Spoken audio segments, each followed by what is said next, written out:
everyone, welcome to Cache Walks. Today we're heading out across London to a place that has a rather sort of sad history, and we're going to find a virtual and also check out an archive cache. We are, so come with us. It's so easy to travel around London using the underground system. We never have to wait more than 5 or 10 minutes before the train arrives at a station. Sometimes we just hop straight on. We are wearing masks even though only a few others are.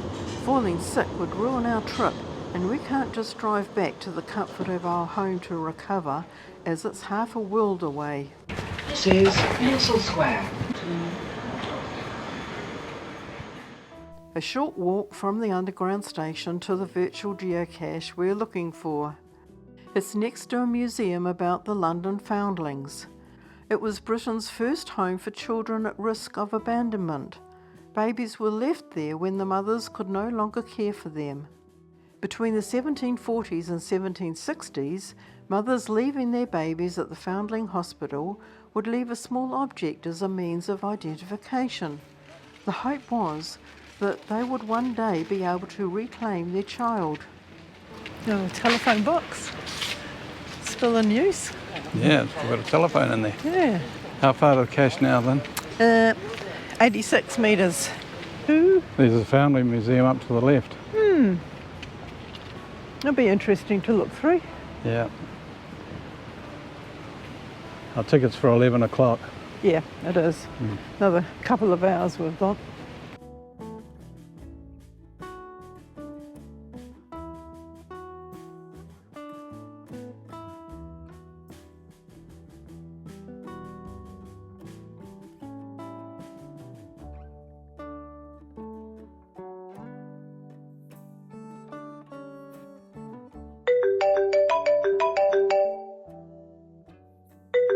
All my life, I aspired to be a pioneer of child welfare. The Foundling Hospital was, in fact, the very first of its kind, and now continues just named after me. The word foundling is defined in the dictionary as a deserted child. And in the 1700s, Georgian London was full of them. Right, A, B, C, D equals the number at the end of the first line. Okay, I'll write that down, I think. What else do we have to do? E, F, G, H equals the number at the end of the last line. Is that... Oh dear. I'm just getting the coordinates. It takes me a while, doesn't it? How far, Lynn? Not too far, it's a little bit of a walk. Let's Okay. go. Let's See go. if we can find it. See if I did it right.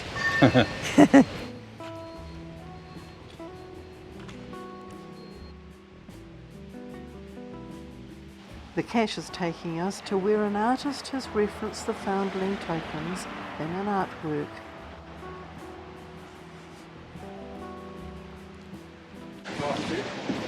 Nice little thoroughfare.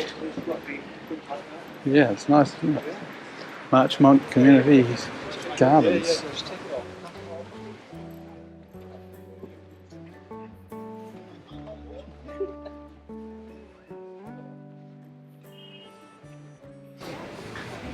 This one here, it's a pineapple with a heart shape. This one's got MS written on it.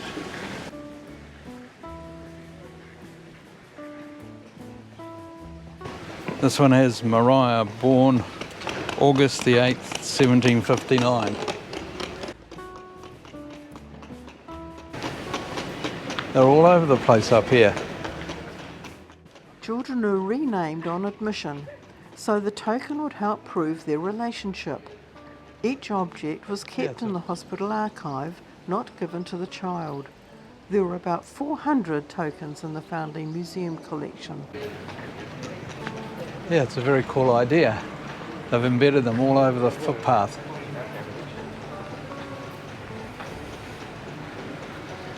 Here's a fish. That suits us. We go fishing. Yeah, that's our fish. Yep. Take a photo of one of the tokens along with something that's personal to you. Okay, what have we got that's personal to us? The applications became too numerous, and a system of balloting with red, white and black balls was adopted. Draw a white ball, their infant was provisionally admitted. Pick a red one, they could wait and see if one of the infants already accepted turned out to be ineligible because of an infectious illness. A black ball meant outright rejection. We're just tracking to an archive cache because it's in a very interesting graveyard. Yes. And it's where the young babies, if they died, the foundlings, were buried. So, yeah, who knows? The cache container might still be there. We're not sure. Be interesting. Yeah, we're going to go and have a look for it. Yeah. St George's Gardens. Okay. This is where the cemetery was. Yeah. Like many London burial grounds, it was closed due to overcrowding in 1885. As there were laws about building on consecrated burial grounds, it was transformed into a public garden. The gardens remain consecrated ground. I think it was the first cemetery not attached to a church in London. That's quite interesting, isn't it? Mm. A high protective wall was built to keep out body snatchers who supplied a nearby anatomy school. Headstones have been moved against the wall, but larger monuments and chest tombs remain in place. We planned this trip back in 2019 when the cache was active and found the cemetery's link to the Foundling Museum. What was a hint for it, Lynn? Sit down and enjoy the magnetic view. Now let's see if the archive cache is here. Yeah, the cache has been removed, but the park's lovely. It has taken us to a lovely park. Let's sit down and relax for a few minutes. There are wonderful trees in the gardens.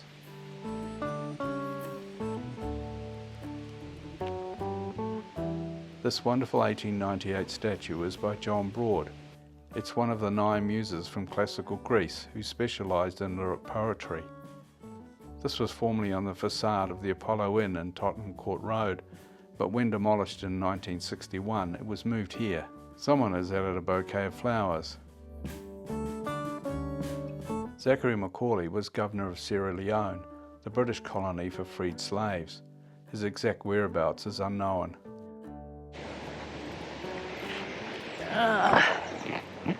Nice place to sit, Lynn. Oh, it's beautiful, isn't it? Like a private sanctuary.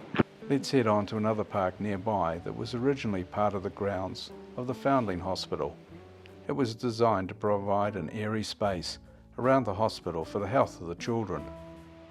Brunswick Square is mentioned in Jane Austen's novel Emma. It's time to visit the museum.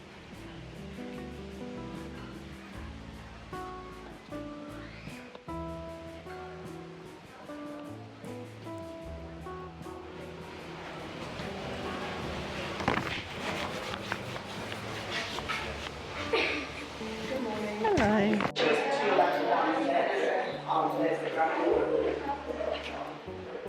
Oh my goodness. This is why some of them ended up in the Foundlings Hospital. Drunk for a penny, dead drunk for tuppence, straw for free. Look at that, 75% of children born in London died before they were 5 years old. Wow. By 1750, more than 6 houses in certain parts of London sold gin. Yeah, He's open. that's the Royal Charter Goodness me. for the hospital. Here are the original Foundling tokens.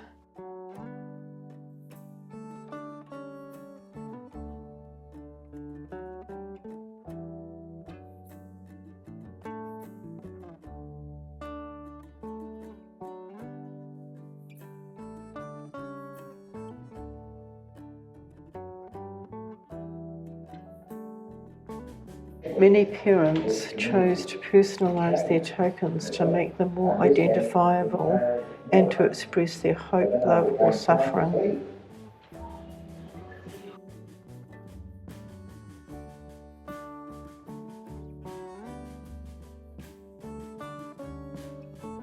Foundling girls in the chapel. Foundling children attended daily services at the chapel. A mother reunited with her child was a rare event.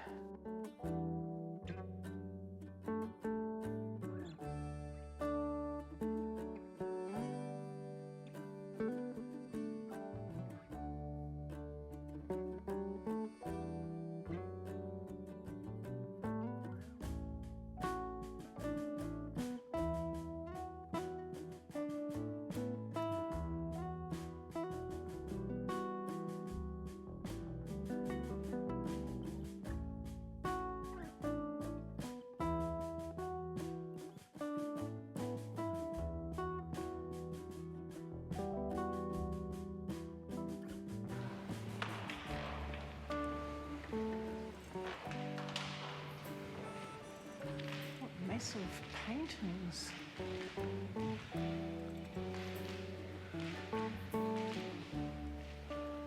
Upstairs, to our surprise, is a collection of the famous composer Handel's manuscripts, printed music, documents, journals and artefacts from the life of the composer. Handel was a governor of the Foundling Museum, which benefited from his performance of his works.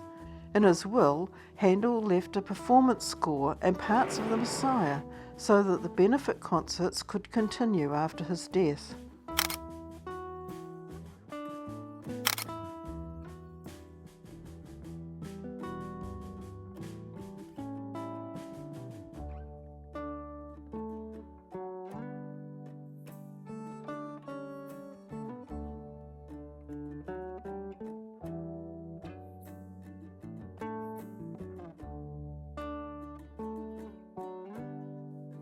Let's go down and try an automaton in the lobby.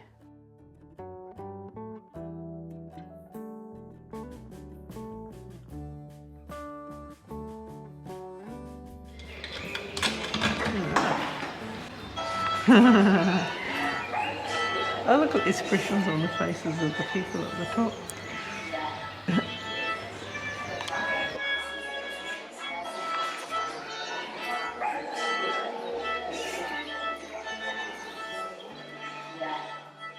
We're getting hungry as it's well past lunchtime.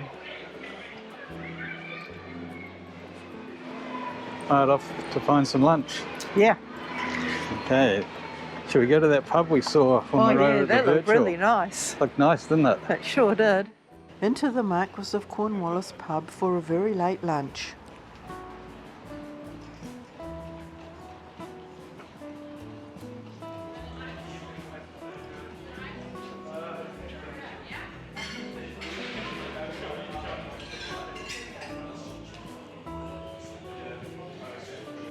Cheers.